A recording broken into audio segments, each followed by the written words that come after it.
বাংলাদেশের বর্তমান যে সংবিধান, এই সংবিধানে বাংলাদেশের ফেসিবাদ তৈরি করার অনেক বীজ হয়ে গেছে। তাহলে এই সংবিধানকে আগে ডাস্টবিনে ছুড়ে ফেলে দিতে হবে এবং আমাদের একটি নতুন সংবিধান তৈরি করতে হবে জন আকাঙ্ক্ষার ভিত্তিতে। দীর্ঘ প্রায় 12 বছর পর আপনাদের সামনে কথা বলার তৌফিক দিয়েছেন আমাকে। আসলে বাংলাদেশ থেকে ফেসিবাদ আমরা উৎখাত করতে পেরেছি। ফেসিবাদের যে স্তম্ভ ছিল, ফেসিবাদের স্তম্ভ উৎখাত হলো। বাংলাদেশের প্রতিটি অঙ্গের মধ্যে ফেসিবাদের বীজ কিন্তু রয়ে গেছে। আমরা কিন্তু ফেসিবাদ কিন্তু পুরোপুরি আমরা মুক্ত হতে পারি না। ফেসিবাদ তখনই আমরা পুরোপুরি মুক্ত হতে পারবো যখন আমরা বাংলাদেশের জন আকাঙ্ক্ষার ভিত্তিতে, বাংলাদেশের মানুষের আকাঙ্ক্ষার প্রতিফলন ঘটে এমন একটি সংবিধান আমরা রচনা করতে পারবো এবং এমন একটি সরকার গঠন করতে পারবো। এর আগে কিন্তু আমাদের লড়াই একটি ধাপ আমরা অতিক্রম করেছি, কিন্তু আমাদের মূল লড়াই কিন্তু আমাদের চলমান থাকতে হবে। আমাদের সেই লক্ষ্য অর্জিত না হওয়া পর্যন্ত বাংলাদেশের বর্তমান যে সংবিধান, এই সংবিধানে বাংলাদেশের ফেসিবাদ তৈরি করার অনেক বীজ হয়ে গেছে। কঠিন ভাষায় বলি আমি বলতে হবে যে এই সংবিধানকে ডাস্টবিনে ছুড়ে ফেলে দিতে হবে এবং আমাদেরকে একটি জন আকাঙ্ক্ষার ভিত্তিতে, বাংলাদেশের জনমতের প্রতিফলনের ভিত্তিতে একটি নতুন সংবিধান তৈরি করতে হবে, যে সংবিধান বাংলাদেশকে একটি কল্যাণ রাষ্ট্র উপহার দেবে।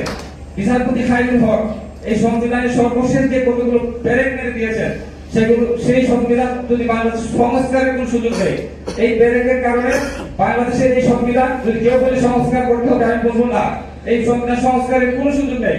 বিচারপতি খায়রুল হক এই সংবিধানের মধ্যে মানে নির্দেশনা দিয়েছেন যে সংবিধানের যে বেসিক স্ট্রাকচার, এই স্ট্রাকচার ভবিষ্যতে কেউ পরিবর্তন করতে পারবে না।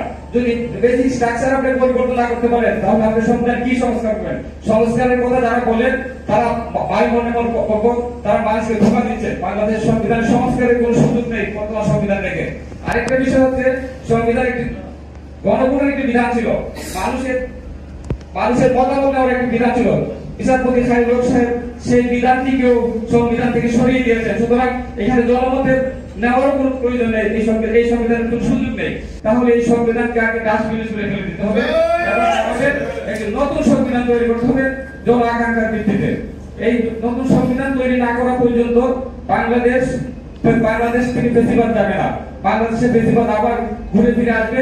আমাদেরকে আবার এইভাবে লড়াই করতে হবে, আমাদেরকে আবার জীবন দিতে হবে। সুতরাং আমরা চাই না বাংলাদেশে, আমরা এই গণঅভ্যুত্থানের পর আমরা চাই না বাংলাদেশে আর কোনোদিন ফেসিবাদ ফিরে আসুক। বাংলাদেশের কোন মানুষ চায় না বাংলাদেশের, কারণ ফেসিবাদের কি যন্ত্রণা বাংলাদেশের মানুষ ভোগ করেছে গত 17 বছর। ফেসিবাদের যে মানে প্রতিটি মানুষ আজ এখানে দাঁড়িয়ে আমরা মন খুলে কথা বলতে পারছি, আমাদের সেই সুযোগটি ছিল না। আমরা যারা বিদেশে ছিলাম, বিদেশে বসেও অনেকে কিন্তু কথা বলার সুযোগ সাহস করে নাই। কারণ কি জানেন, বিদেশে তার আত্মীয় স্বজন দেশের মধ্যে আছে, ওইখানে পারে না, আত্মীয় স্বজনকে অনেকে হয়রানি করছে, অনেকে বিদেশে কথা বলার কারণে দেশে আসতে পারে নাই।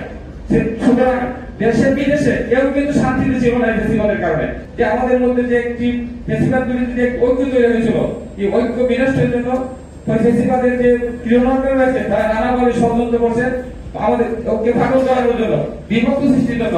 আমি সবার প্রতি অনুরোধ করবো যে কারোর প্ররোচনায় কোন রকম বিভ্রান্তির মাধ্যমে ঐক্য যেন আমাদের ফাটল না করে। এই ঐক্যে যদি ফাটল করে তাহলে আবার ফেসিবাদ করে আসার একটা সুযোগ তৈরি হবে, সেই সুযোগ আমরা দিতে চাই না। আমরা চাই আমাদের ঐক্য দিনে দিনে আরো অটুট হবে, ঐক্য ভাঙবে না। আমাদের ঐক্য দিনে দিনে আমরা ঐক্যবদ্ধ হয়ে আমরা রাষ্ট্র গঠন করবো। ফেসিবাদ যেন ফিরে আসতে না পারে আমরা সেই চেষ্টা চালিয়ে যাব এবং একটা নতুন সংবিধান তৈরি না হওয়া পর্যন্ত আমাদের সংগ্রাম চলবে। সেই প্রত্যাশা রেখে আমি সংক্ষিপ্ত বক্তব্য শেষ করছি।